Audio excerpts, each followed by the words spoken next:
Hi guys, annyeonghaseyo. This is Ryan Satoya.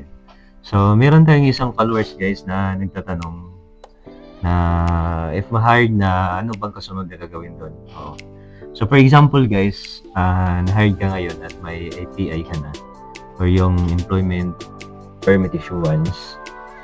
At ang sunod mong gagawin guys, hintayin mo yung CF mo or yung contract forwarding na ipapasa sa'yo ng employer mo.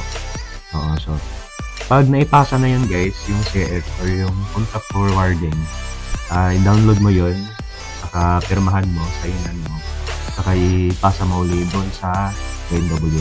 Kasi ipapasa nila yan guys sa HRD Korea. Gano'n. So, pag nakapagpasa na ng CF guys or yung contract forwarding, ang kasunod mong gawin doon is hintayin mo yung announcement ng BMW para sa 5 days training sa BMW. So kasi ipopost nila yun guys sa page ng BMW. Pag guys, during training or after training, pag nagka-CCBI na, saka magpapa-medical. So depende yan guys, kasi sa akin dati before training ko, na-receive na agad yung CCBI ko guys. Kasi yung CCBI guys or yung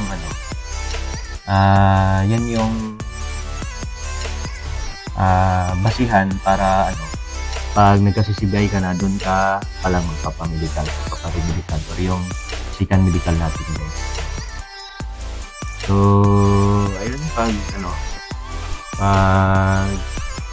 so magpa-medical naman guys pag meron na tayong CCBI.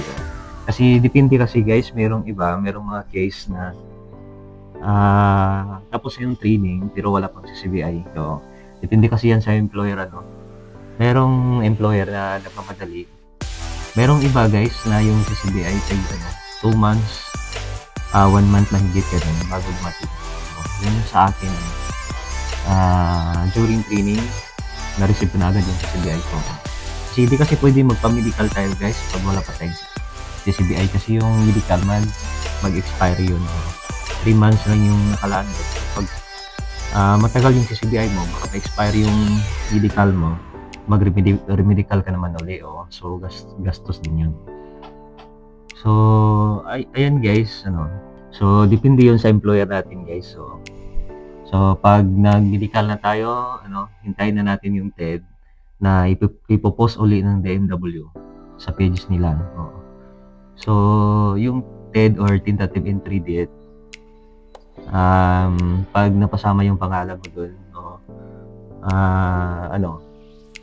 meron silang GC na sasalihan nyo at doon kayo sasagawa ng PDOS online, virtual, at saka pre-flight briefing. Ganun. So pagkatapos nun,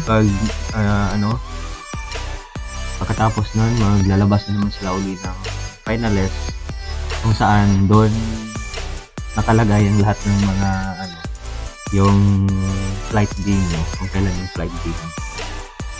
So sa finalist, marami din napopostpone, ganun. May napopostpone, meron ding mga na-cancel. So sa finalist, pag nakasama yung pangalan mo doon, so sobrang swerte mo na. Kasi doon sa finalist, yan na yung mga sure na lilipad na. So siniset na nila yung schedule doon kung kailan yung flight day nyo. So ayun lang guys, sana nasagot yung tanong sa isa sa mga followers natin.